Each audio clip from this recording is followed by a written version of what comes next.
kira-kira kita mau katakan hiduplah Al-Masih. Amin, haleluya. Amin. Kita bersyukur Tuhan kita. Kita berdoa.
Haleluya. Kuasa Tuhan tidak pernah berubah. Ya dulu, sekarang, sampai selamanya. Nah, kalau kita percaya kuasanya Tuhan, kita percaya akan kebaikan Tuhan pasti terjadi dalam kehidupan. Kita tidak usah takut Bapak Ibu yang dikasih Tuhan, karena Tuhan kita dahsyat, Tuhan kita luar biasa. Amin. Haleluya. Dia tidak akan meninggalkan kita. Dia akan selalu menjaga, melindungi, menolong dan memberkati kita semua. Amin. Haleluya. Puji Tuhan. Sebentar kita mau mendengarkan firman Tuhan. Kita persiapkan hati kita dibantu dengan firman ya Tuhan. Kami mengatakan Tuhan, kata leluhur kasih-Mu, kebaikan-Mu Tuhan. Oh, hanya Engkau yang layak kami sembah. Haleluya.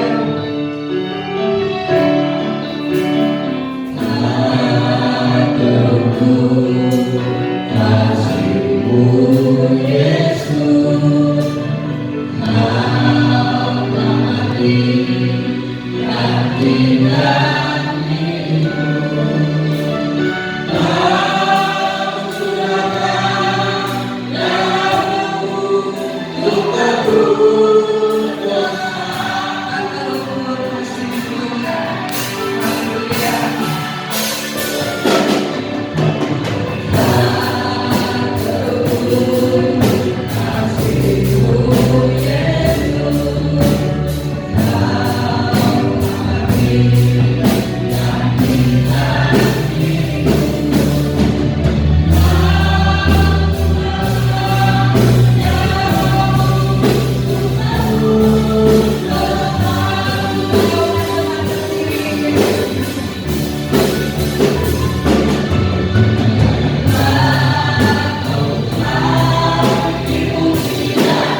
anak-anak yang berjumpa di hadapan-Mu ya Bapa. Biar ini menjadi kerinduan kami ya Bapa. Dan bila mana kami sebentar akan dibekali oleh kebenaran firman-Mu. Urapi hamba-Mu, urapi firman-Mu Bapa.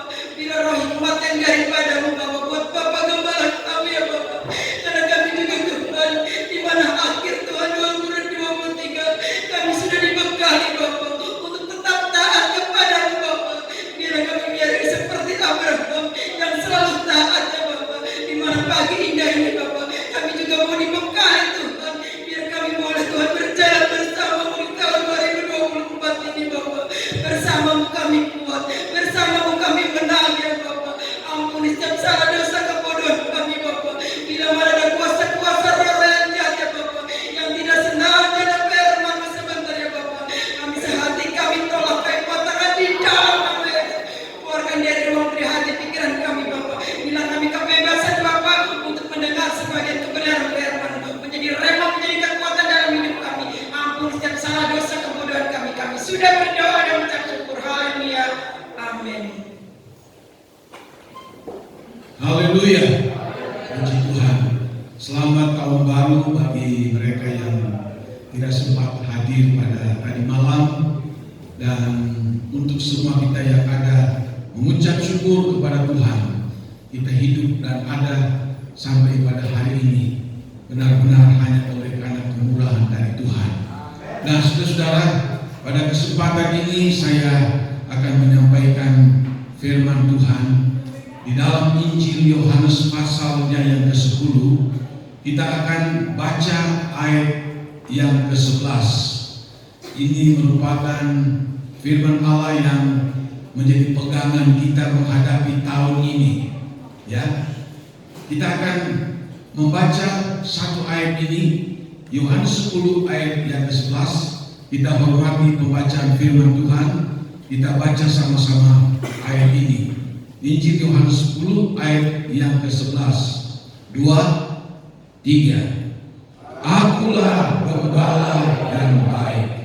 Gembala yang baik memberikan nyawanya bagi domba-dombanya. Puji Tuhan. Silakan kita duduk.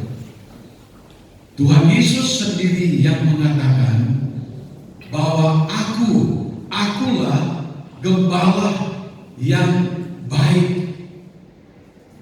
Kata gembala di sini itu berarti dia juga sebagai seorang pemimpin yang baik. Dia juga sebagai seorang mentor yang baik. Itu berarti dia juga sebagai penuntun, mengayomi hidup manusia di dalam dunia ini. Dia sebagai gembala, bukan gembala biasa, tapi gembala yang baik. Kita tahu gembala itu yaitu mengayomi semua domba-domba yang dia pelihara, apakah kambing, domba dan sebagainya. Tanggung jawabnya begitu besar. Saya sangat bersyukur kepada Tuhan karena Tuhan Yesus sendiri yang mengatakan seperti ini. Di dalam dunia ini, manusia itu membutuhkan seseorang yang menjadi panutan di dalam dirinya untuk menjadi tolok ukur di dalam dia menjalankan kehidupan ini. Siapapun manusia itu, karena memang manusia itu tidak luput dari kekurangan, dari kelemahan, dari kebodohan, dari segala yang keterbatasan itu. Manusia sangat-sangat membutuhkan seseorang yang mampu untuk membimbing, seorang yang mampu untuk menuntun, seorang yang mampu untuk mengajar, seorang yang mampu untuk menjadi mentor di dalam kehidupannya.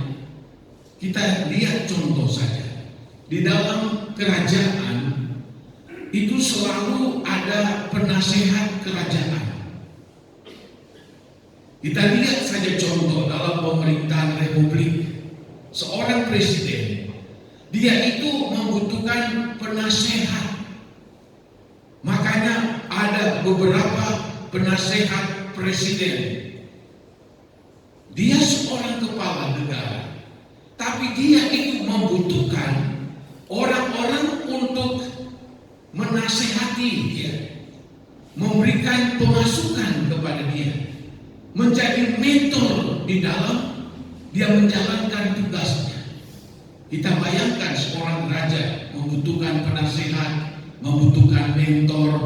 Seorang presiden pun juga sama juga seperti itu.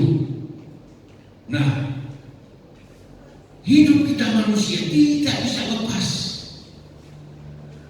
Kita membutuhkan seorang atau berapa orang untuk menjadi penuntun, menjadi mentor kita, penasehat kita, membimbing kita, dan lain sebagainya.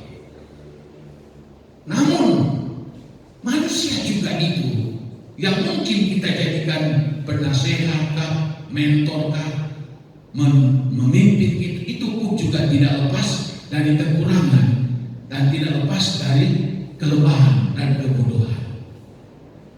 Tapi saya bersyukur Tuhan Yesus sendiri memberitahu buat saya dan saudara pada awal tahun 2024 ini bahwa Dialah ada gembala yang baik. Artinya Dia sebagai seorang pemimpin yang baik, Dia seorang mentor yang baik, Dia menjadi penasehat yang baik, Dia menjadi seorang penuntun yang baik. Tidak ada kejahatan dalam dirinya, tidak ada kemunafikan di dalam dirinya, tidak ada hal-hal yang buruk yang ada di dalam dia, tidak ada motivasi daging yang ada di dalam dia. Dia itu penuh dengan kasih, dia itu penuh dengan hikmat dari sorga, memenuhi kehidupannya. Bila mana dia mementor kita, dia memimpin kita, dia menuntun kita, pastilah dia menuntun kita kepada jalan yang benar. Tidak mungkin meleset, tidak mungkin tersesat, tidak mungkin kita akan dibawa kepada kecelakaan dan kebinasaan. Akulah gembala yang baik. Iblis itu adalah pemimpin yang jahat. Banyak manusia pun di dalam dunia ini menjadi pemimpin, tapi pemimpin yang jahat. Mussolini, Adolf Hitler, banyak sekali. Dan lihat, pemimpin-pemimpin merusak, membunuh, menghancurkan. Tetapi kita bersyukur, kita punya gembala yang sangat baik, yang namanya Tuhan Yesus Kristus. Kita perlu bangga dan bersyukur. Dialah gembala yang baik. Dia katakan, belajarlah kepadaku, karena aku rendah hati dan lemah lembut adanya. Itulah gembala kita. Saya terus belajar kepada gembala yang baik ini, karena saya menyadari saya banyak kekurangan, banyak kebodohan, saya kurang hikmat, kurang pengetahuan. Saya terus berdoa setiap hari kepada Tuhan, Tuhan, Engkau tolong saya jadikan Engkau sebagai gembalaku yang sangat baik itu. Tidak mungkin Engkau akan menuntun saya kepada kebangkrutan, tidak mungkin Engkau menuntun saya kepada kecelakaan, tidak mungkin Engkau akan menuntun saya kepada kebinasaan. Tidak mungkin. Kita punya gembala yang baik, bahkan sangat-sangat baik. Lalu masalahnya apa, saudara? Bagaimana kita menjadikan dia sebagai gembala kita itu? Ini sangat penting. Sebab banyak orang, termasuk orang Kristen, tidak menjadikan Yesus Tuhan sebagai gembala yang baik. Mereka pakai kekuatan mereka, mereka pakai kemampuan mereka. Mereka mungkin menjadikan orang lain yang lebih berarti, lebih baik daripada gembala yang baik ini. Itu sebabnya kita melihat, saudara, ada banyak orang termasuk orang Kristen kurang peduli sama Tuhan Yesus, kurang mencintai akan Tuhan, kurang memberi respon kepada Tuhan, karena dia belum menganggap bahwa Tuhan Yesus itu gembala yang baik. Kita renungkan sungguh-sungguh, hal ini bukan masalah sepele. Kalau betul-betul kita jadikan dia sebagai gembala kita yang baik, yang tidak ada kejahatan di dalam dirinya, yang ada padanya kasih meliputi kehidupannya. Bahkan firman Allah katakan, gembala yang baik itu memberikan nyawanya untuk domba-dombanya, untuk saya dan saudara-saudara. Dia tidak saja menjadi gembala yang baik, dirinya sendiri dia serahkan sebagai suatu persembahan, dan sampai dia mati di atas Golgota. Sebab apa? Iblis tidak bisa dikalahkan dengan apapun. Dengan hikmat malaikat, hikmat manusia, mengalahkan iblis tidak bisa. Tidak mampu. Cuma ada satu yang membuat dia tidak berbuat apa-apa. Bila mana ada seorang yang kudus, seorang yang suci, seorang yang ada benih ilahi di dalamnya, yang datang ke dalam dunia, lalu menyerahkan darahnya yang kudus itu sebagai korban untuk membayar utang-utang dosa kita manusia. Cuma darah yang kudus inilah yang mampu menghancurkan, yang mampu melumpuhkan kekuatan iblis. Makanya di dalam Alkitab 1 Korintus 6 ayat 20, maka ingatlah bahwa saya dan saudara sudah dibeli dengan harga yang lunas dibayar. Lunas dengan apa? Bukan dengan uang, bukan emas, bukan perak, tapi lunas oleh darah Yesus yang suci.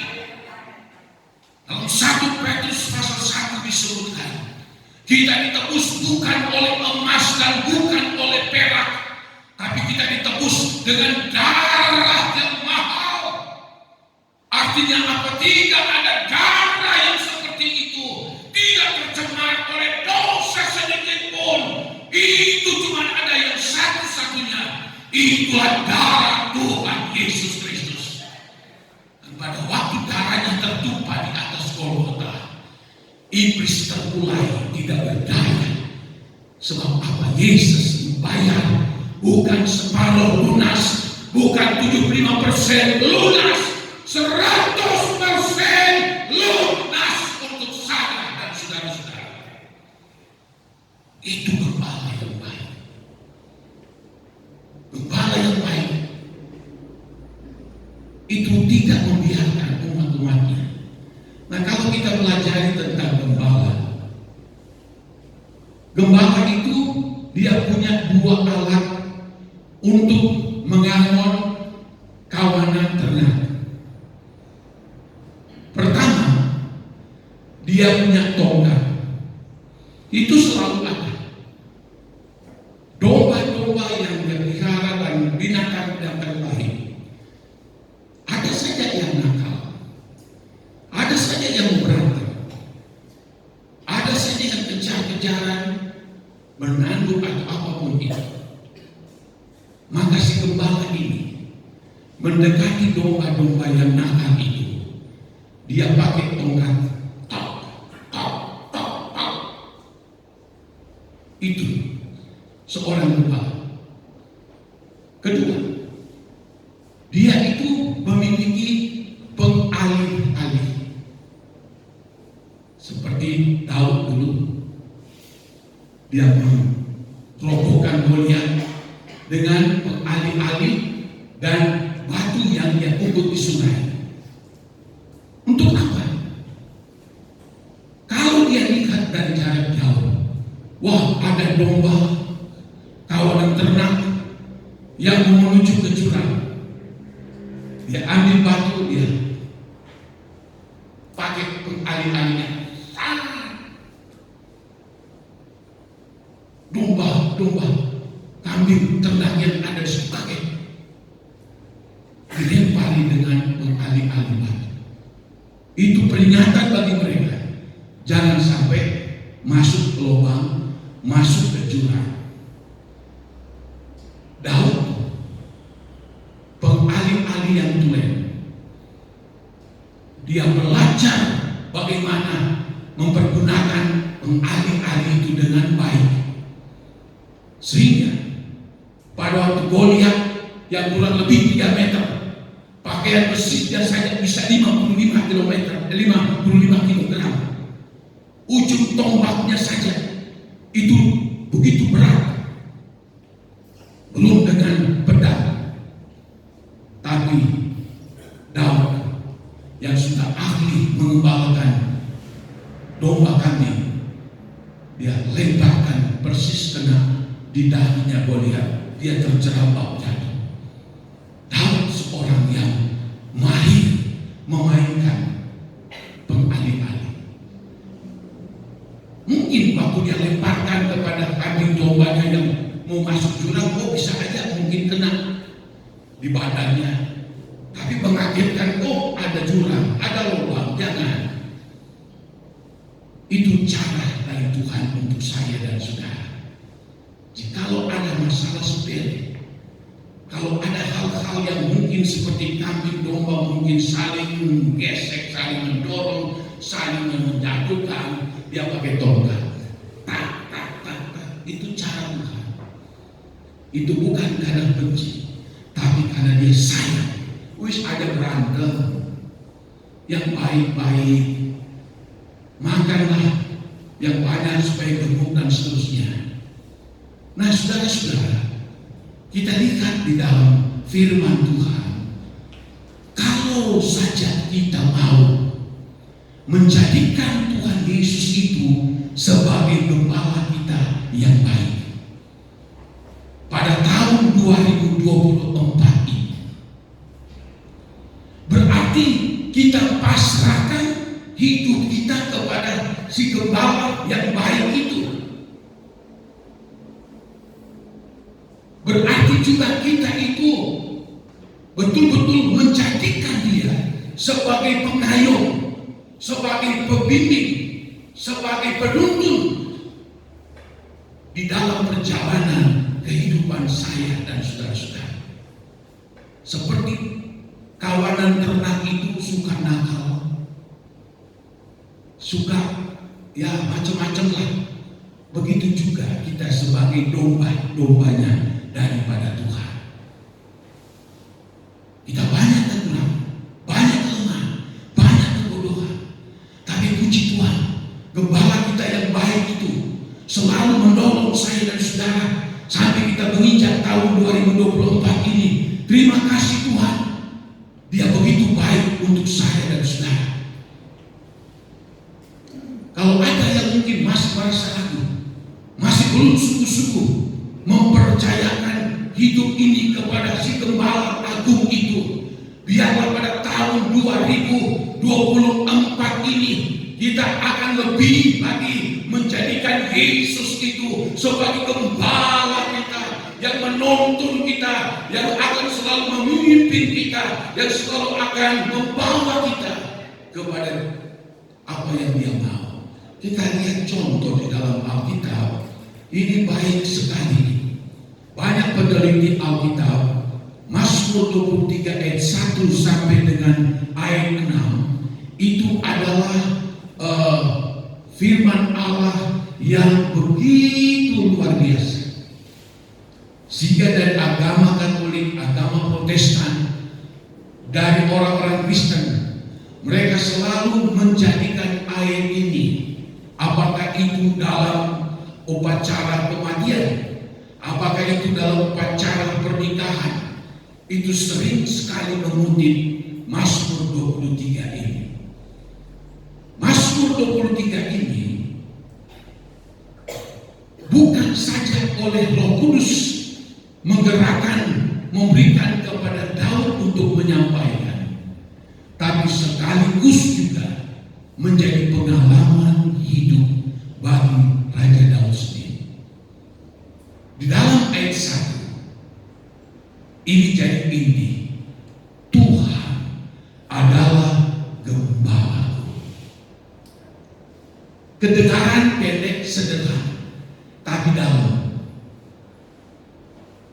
perjalanan hidup Daud begitu banyak sekali masalah yang bertubi-tubi menimpa kehidupannya sejak dia remaja. Baca di dalam Alkitab, waduh, luar biasa sekali pengalaman pahit daripada si Daud ini. Tapi dia ambil suatu tindakan yang positif. Tidak ada jalan lain, tidak ada jalan keluar. Lalu dia simpulkan hanya satu yang menjadi gembalanya, itulah Tuhan. Itu sebabnya Tuhan adalah gembalaku. Artinya bagi Daud, Tuhan, saya akan tunduk kepada aturanmu. Engkau pukul saya dengan tombak kalau saya salah. Oke, saya tidak marah, tidak tersinggung. Kalau aku mungkin mau masuk ke jurang, engkau akan lempar batu, mungkin kena di tubuhku. Maka aku tidak akan marah, tidak akan tersinggung.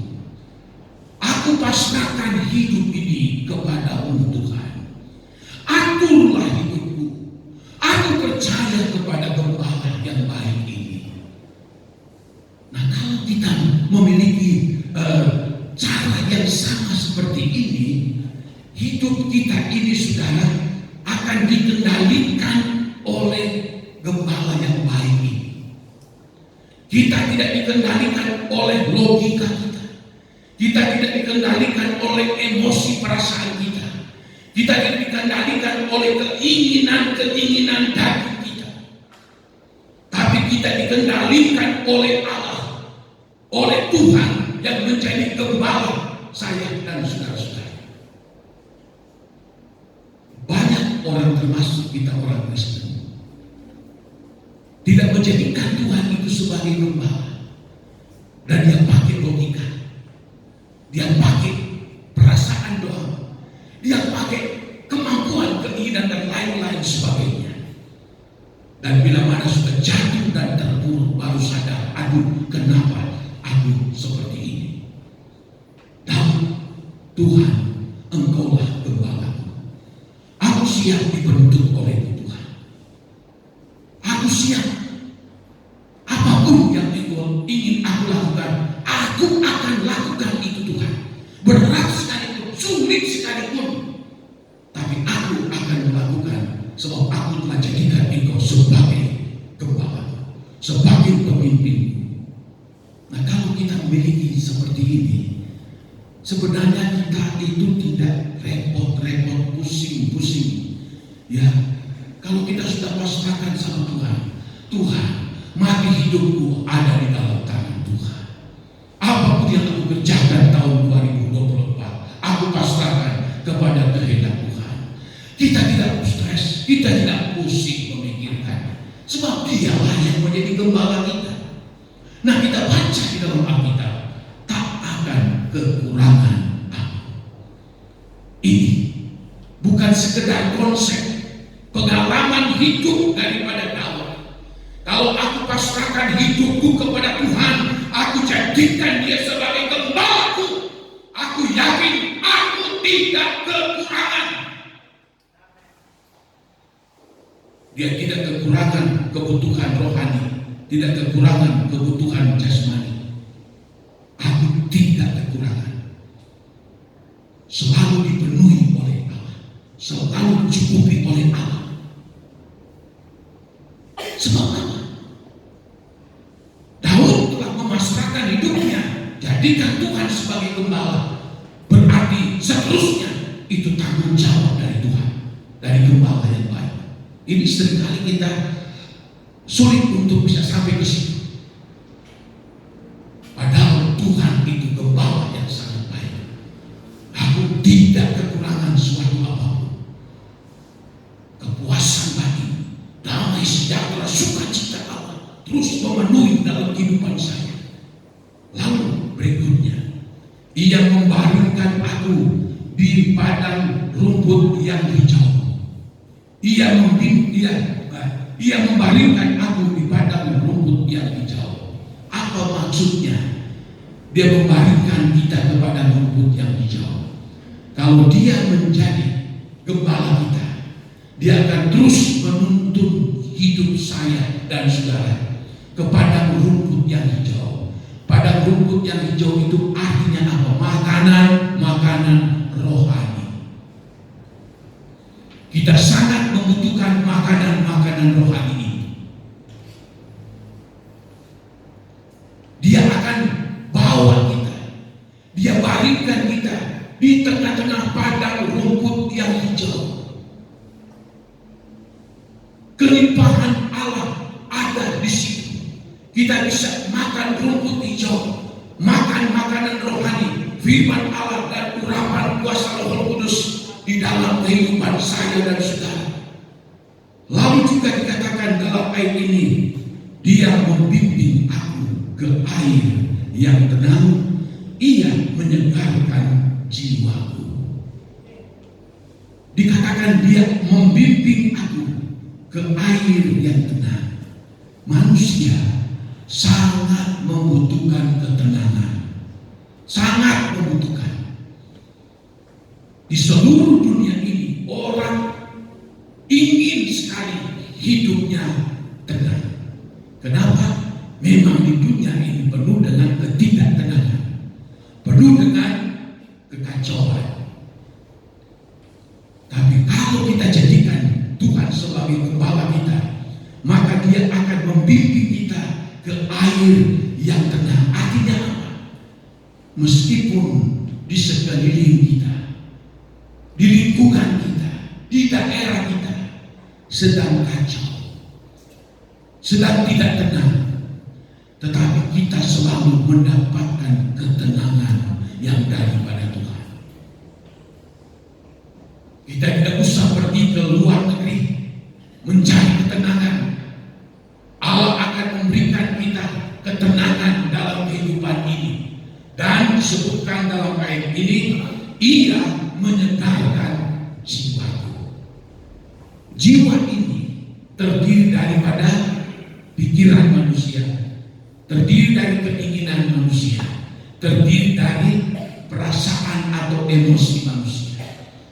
Ini jiwa ini yang membuat manusia ini hidupnya seringkali tidak menentu, seringkali mudah bimbang, mudah stres, mudah takut, mudah khawatir, karena jiwa ini ya tidak mendapatkan ketenangan, ya. Jiwa ini tidak sehat, tidak sehat. Tapi kalau jiwa kita dikatakan ia menyegarkan jiwaku, jiwa kita tenang, jiwa kita selalu ada sukacita, jiwa kita ini selalu ada damai sejahtera yang daripada Tuhan.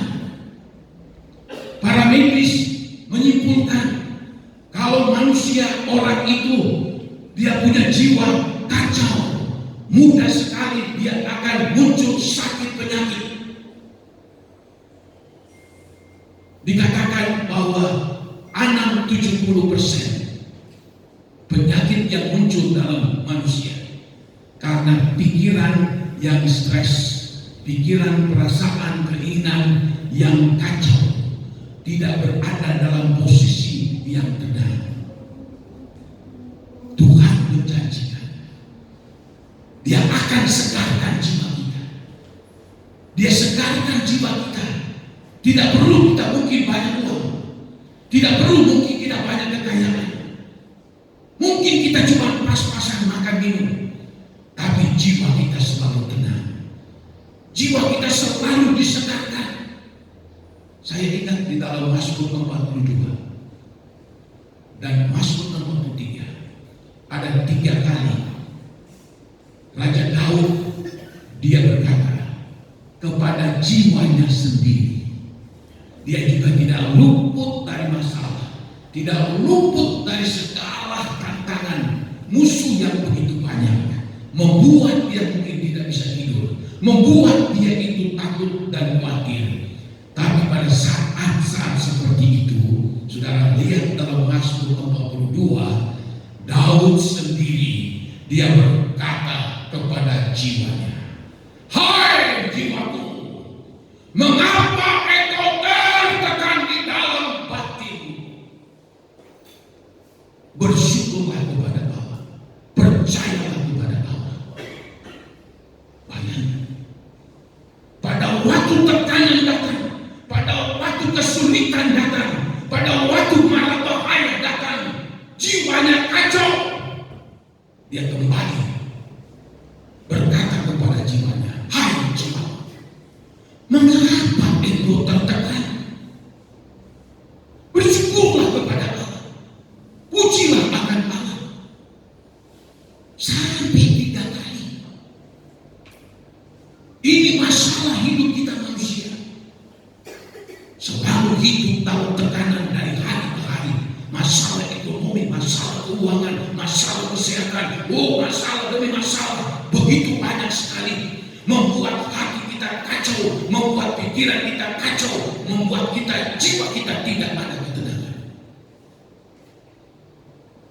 Tapi kalau kita jadikan Tuhan sebagai gembala, Dia membimbing kita kepada air yang tenang.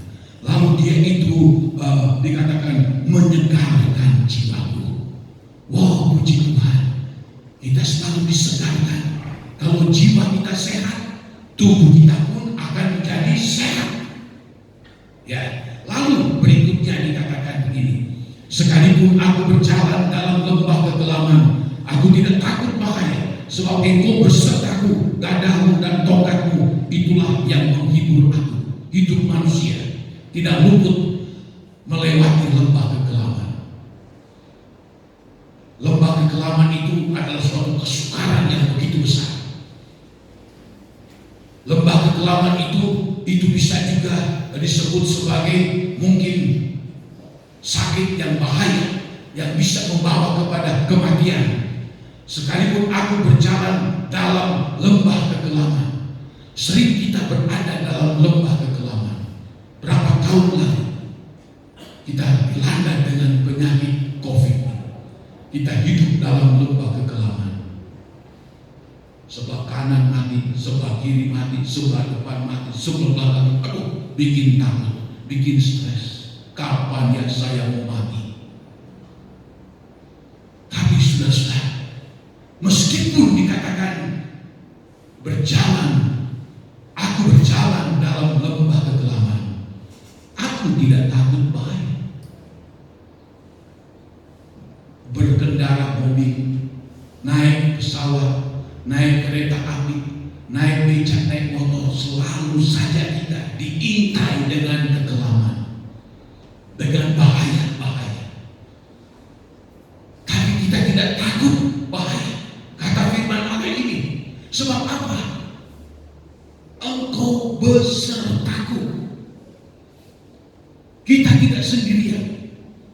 Ada Tuhan yang sebagai gembala kita yang akan terus memimpin kita, menyertai kita, meskipun kita berada di tengah-tengah lembah kekelaman. Dan dikatakan juga, aku tidak takut bahaya, sebab Engkau besertaku. Gadamu dan tongkatmu itulah yang menghibur aku. Gada dan tongkat itu bicara tentang kekuatan dan kuasa daripada Tuhan. Kalau kita jadikan Tuhan itu sebagai gembala, kita tidak takut meskipun melewati lembah kekelaman, sebab ada kekuatan Allah yang akan membackup kita. Ada kuasa dari Allah ada di belakang kehidupan kita, sehingga kita menjalani hidup ini tidak ada rasa takut, tidak ada rasa khawatir. Lalu juga dikatakan, Engkau menyediakan hidangan bagiku di hadapan lawanku. Luar biasa. Di hadapan lawan, di hadapan musuh, di hadapan orang tidak suka kepada kita. Mungkin kita bekerja, mungkin kita menghasilkan apa yang kita kerjakan, mungkin kita bisa diberkati oleh Tuhan. Ada saja musuh yang tidak suka dengan kita. orang yang ingin sekali untuk menghabiskan kita, merusak kita, keluarga kita, usaha bisnis kita. Ada saja orang yang ingin untuk merusak akan semuanya itu. Tapi firman Allah katakan bahwa engkau menyediakan hidangan bagiku di hadapan lawanku. Berarti orang yang memusuhi kita, orang yang tidak suka dengan kita, orang yang ingin mencelakakan kita, orang yang ingin membuat kita bangkrut, sebaliknya Tuhan akan sediakan hidangan bagiku. Karena kita punya Allah itu, Tuhan itu kita jadikan dia sebagai gembala kita. Bukannya kesukaran, bukannya bangkrut, bukannya kerugian yang kita dapati. Tuhan memberikan hidangan, makanan, minuman. Kata hidangan itu adalah istilah yang dipakai dalam tamu-tamu besar. Jadi bukan makanan biasa, ini makanan yang lezat, yang enak-enak. Dia sediakan makanan hidangan bagi orang yang menjadikan Tuhan sebagai gembalanya. Dan engkau mengurapi kepalaku dengan minyak, biar aku penuh melimpah. Hidup kita selalu mendapat urapan dari Tuhan dalam kehidupan ini. Dalam Pengkhotbah pasal 7 berkata, jangan sampai tidak ada minyak di atas kepalamu. Minyak itu bicara tentang Roh Kudus dan urapannya. Bukan saja dia akan memberkati kita, tapi dia juga akan membuat kita memiliki urapan baru, tahun baru, urapan yang baru. Dia berikan untuk saya dan saudara-saudara. Dan dalam ayat yang ke-6, kebajikan dan kemurahan belaka akan mengikuti aku seumur hidupku, dan aku akan diam dalam rumah Tuhan sepanjang masa. Siapa yang tidak suka kalau kita akan diikuti dengan kebajikan dan kemurahan Tuhan? Orang mencarinya ini dengan susah payah, supaya selalu dia akan mendapatkan kebaikan demi kebaikan, mendapatkan kemurahan demi kemurahan dalam kehidupannya. Maka dikatakan hanya orang yang menjadikan Tuhan itu sebagai gembala, kebajikan dan kemurahan Allah akan mengikuti dia. Tidak kita cari, tidak akan sendirinya mengikuti kita. Kemurahan Allah, kebajikan daripada Allah akan mintil kepada kita, mengikuti kita. Luar biasa, saudara-saudara. Kita tidak perlu susah payah mencari kemurahan, mencari kebajikan dan sebagainya. Otomatis kemurahan dan kebaikan Allah akan mengikuti kita. Ajaib sekali, saudara. Bahkan ayat ini mengatakan, dan aku akan diam di dalam rumah Tuhan seumur hidupku, sepanjang masa. Suatu kesenangan yang tidak akan habis-habisnya dalam hidup ini. Kalau kita mengalami pengalaman-pengalaman seperti yang Daud alami, dan dalam kesimpulan daripada ayat ini, bahwa kemurahan dan kebajikan Allah menyertai dan mengikuti aku, dan aku akan diam dalam rumah Tuhan sepanjang umur hidupku, sampai aku akan mati, sampai aku menghembuskan napas yang terakhir. Aku akan selalu terkait dengan gembalaku yang baik. Aku selalu ada di pihak gembala yang baik. Aku tidak akan meninggalkan gembala yang baik itu. Aku akan tetap memasrahkan hidupku kepada dia sampai aku akan menghembuskan napas yang terakhir. Dan hembusan napas terakhir itu justru akan membawanya di dalam keabadian yang kekal, membawa dia dalam kemuliaan yang kekal untuk selama-lamanya bersama-sama dengan Tuhan. Luar biasa, saudara-saudara. Maka itulah sebabnya saya ulangi dan ulangi lagi. Kalau kita lihat semuanya ini, pengalaman yang dialami oleh Raja Daud, sampai dia begitu menikmati kebajikan, kemurahan, pertolongan, keajaiban dari Tuhan.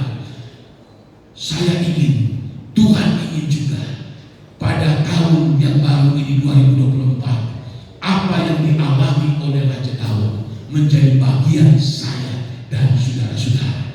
Tidak usah kita khawatir menjalani hidup ini.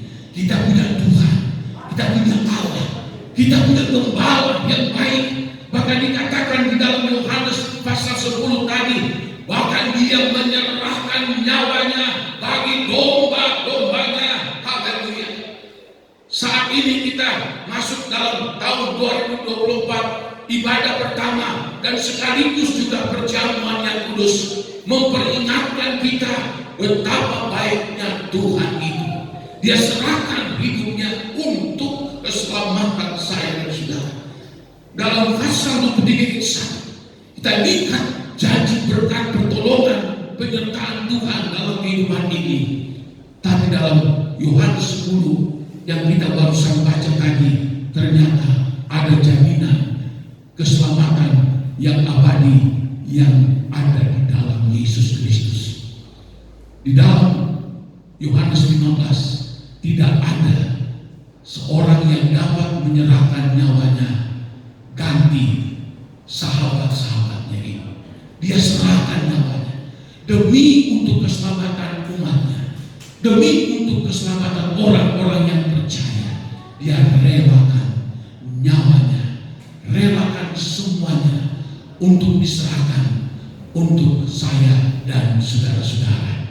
Masuk di tahun 2024 ini, jangan takut saudara-saudara. Mari terus kita jadikan Tuhan itu sebagai gembala kita yang baik. Bukan cuma tahun baru ini saja, tapi firman Allah katakan dalam Mazmur 23 ini, aku mengikuti Tuhan seumur hidupku.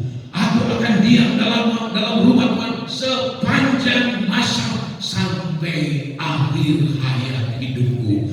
Aku tinggal bersama dengan Tuhan dalam dunia.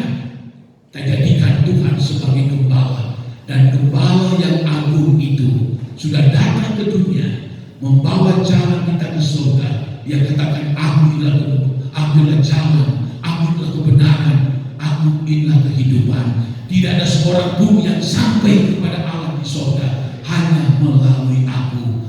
Dialah jalan yang akan menuntun kita sampai ke surga. Dialah kebenaran yang membawa kita kepada surga. Dialah kehidupan yang akan membawa kita di dalam surga yang kekal untuk selama-lamanya. Kita berdiri sama-sama, kita menyanyikan satu nyanyian.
Mungkin pada tahun 2023 kita banyak membuat kesalahan kepada Tuhan, banyak dosa yang kita lakukan, banyak menyakiti hati daripada Tuhan. Tapi memasuki tahun 2024 ini, darah Yesus, darahnya yang berkuasa, Dia ampuni dosa saya dan saudara.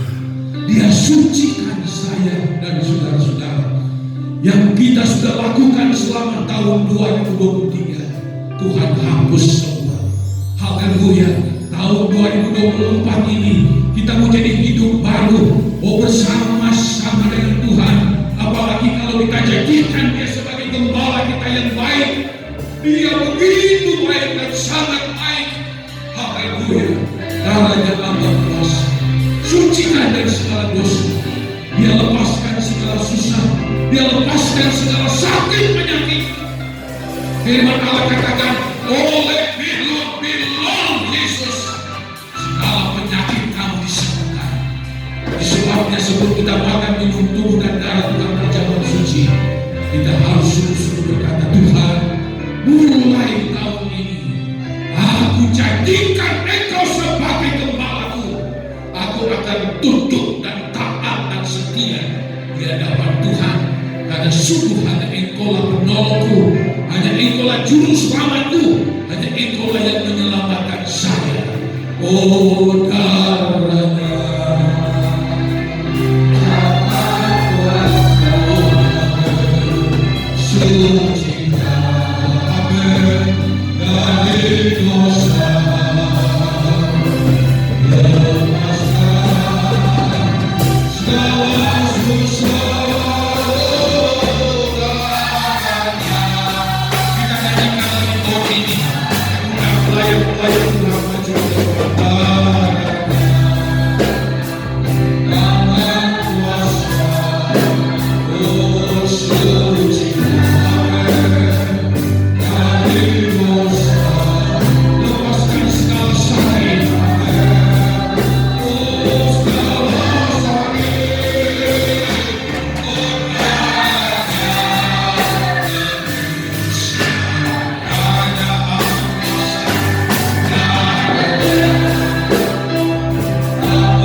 segala pengorbanan-Mu bagi kami semua ya Tuhan. Haleluya.